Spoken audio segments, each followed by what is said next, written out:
Inanunsyo na ng ABS-CBN ang bago nitong primetime lineup na magsisimulang mapanood sa iba't ibang platform simula July 27 bilang bahagi ng layunin nitong maihatid sa mga maraming Pilipino ang mga dekalidad na lokal na programa.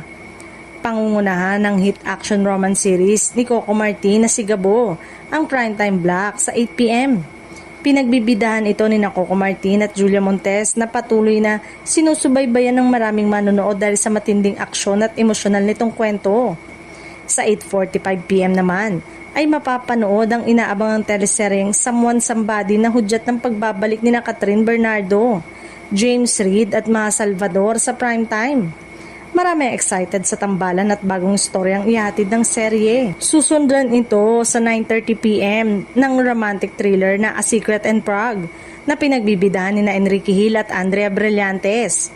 Inaasahang magbibigay ito ng kakaibang timpla ng romansa, misteryo at suspense sa mga manonood.